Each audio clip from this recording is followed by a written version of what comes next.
everybody. Welcome back to Aisha and Irene TV and just more talking about creativity and expanding your mindset around your creativity. I am Aisha Nairi, and thank you all for joining me today. So today's topic, and this is one I feel really, really strongly about, and it's one of those interesting ones that I actually don't see a lot of other research on, so I've had to kind of forge my way on it.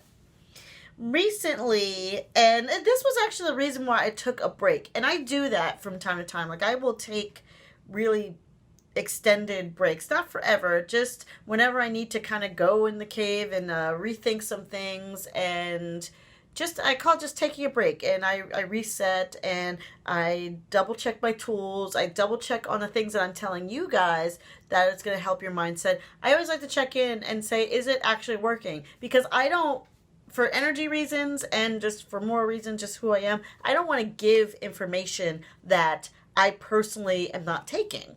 That bothers me.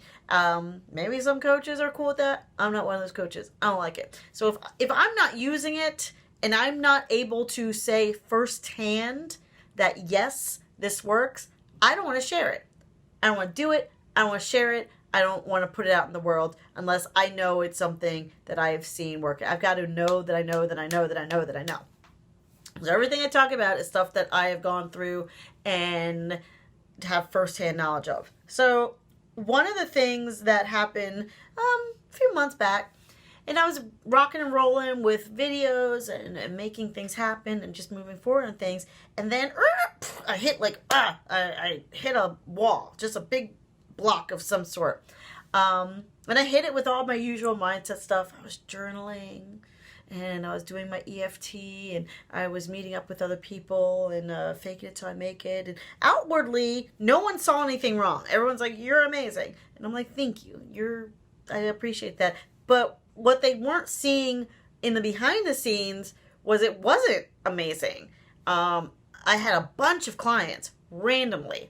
And it wasn't just one client, it was a bunch of clients that I was still waiting on payment from.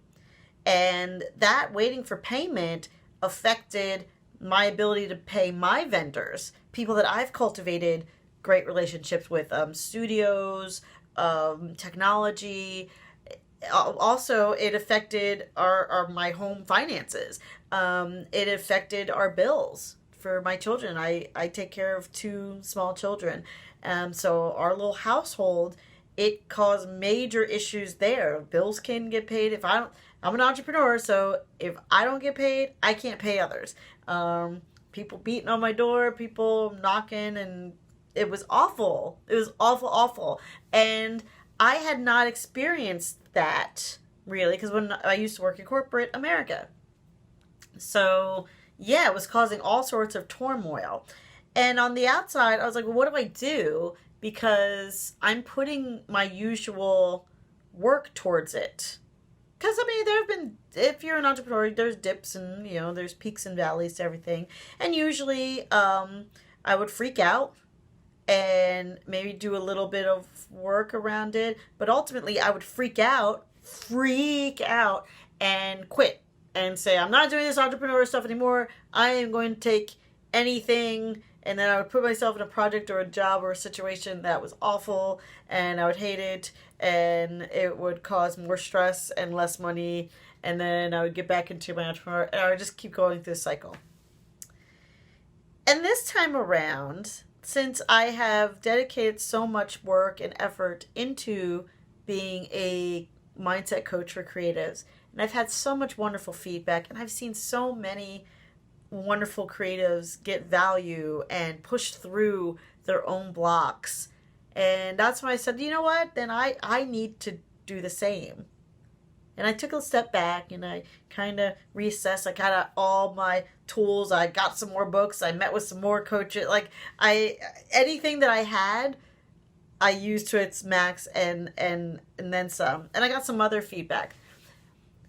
So instead of doing my usual of going back and forth and in that pendulum, which maintains the same paradigm, here's the thing. If you keep swinging back and forth, Like you go from one extreme and then you tweak a couple things and then you pull back a little bit, but then that still doesn't work, so you go back to that. And that's usually how we think of problem solving. That is not problem solving, though.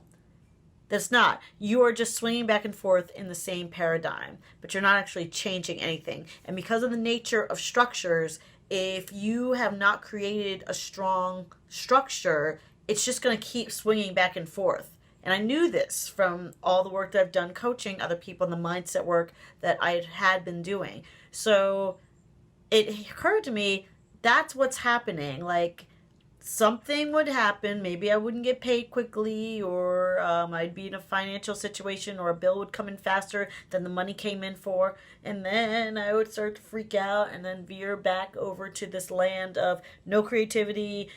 Don't do that in your life. Don't become a creative entrepreneur. You need to, stick with the program and stick with the process and take any sort of job. And that would work for a while because, hey, money's flowing back in. And okay, there's so much more structure here. It's delightful. But eventually that would be exhausting, or I wouldn't be able to spend time with my kids, and all the value of my life would disappear, or eventually someone would not like how my hair was, or would not like my freckles, I don't know, some random arbitrary thing. And then it would start to creep in and I'd say, oh my gosh, but I do have these skills and I could be an entrepreneur, and then I'm back again and now I'm an entrepreneur.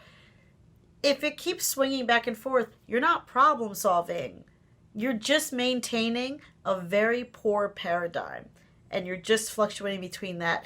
And I reminded myself that, like, okay, you're just going to have to break the paradigm. Now, breaking paradigms is hard.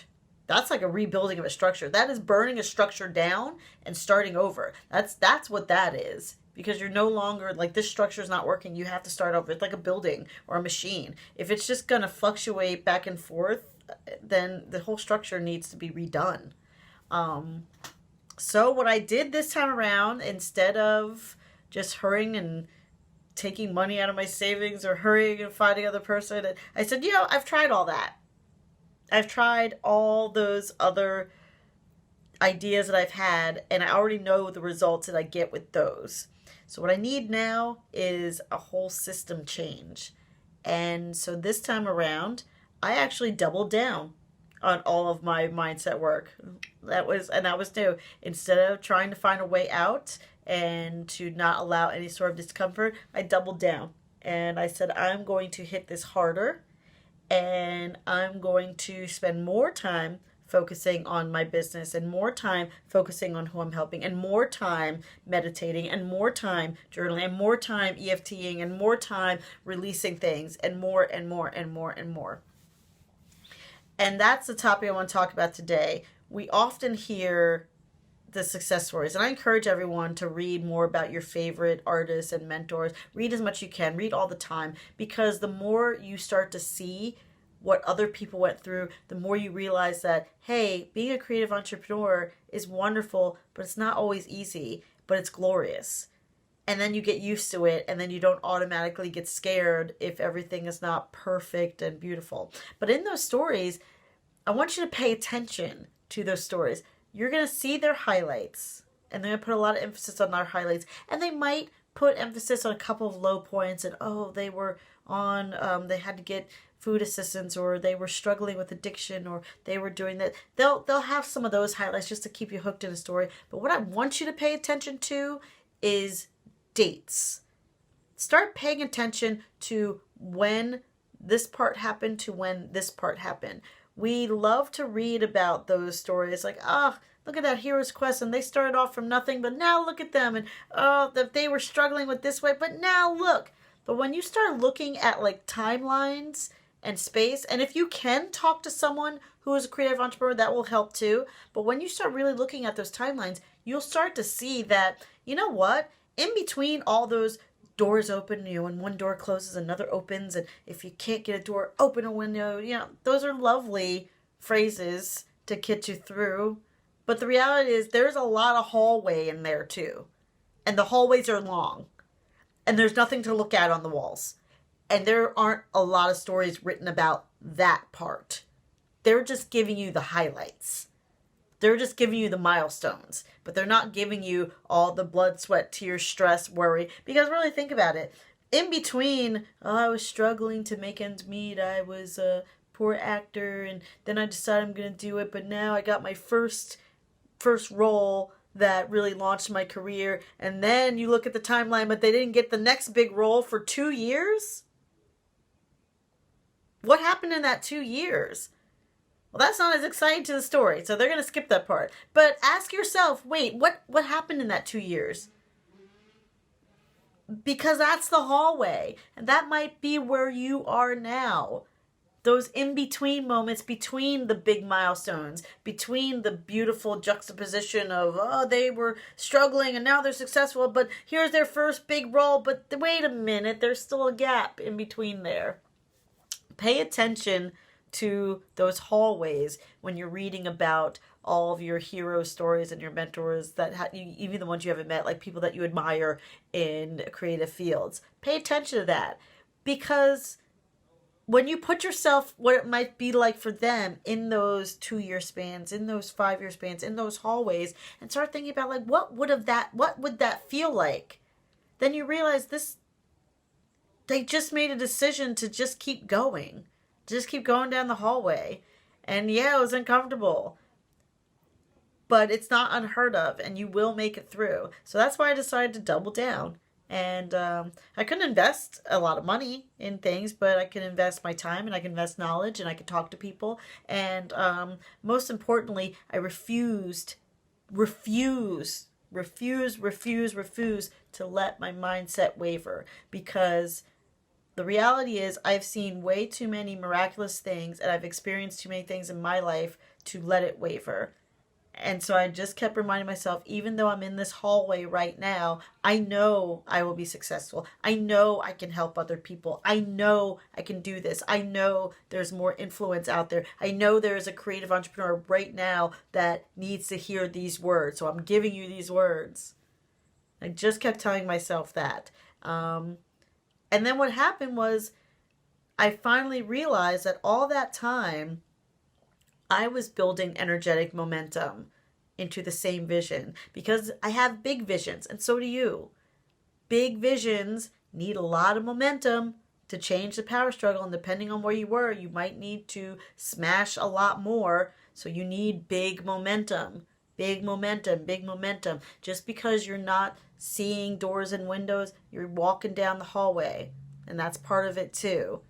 And you just need to keep pushing your energy towards that momentum. So even if you don't actively see anything, as long as you are doing your part, you are building an energetic base to making that vision occur. And then once that starts releasing, it all comes releasing, and sometimes at once, but sometimes bits and pieces, but it will come to fruition, because it must. Because you're building all this momentum towards it. It must. It has no choice. So keep going. Double down on it. Keep going.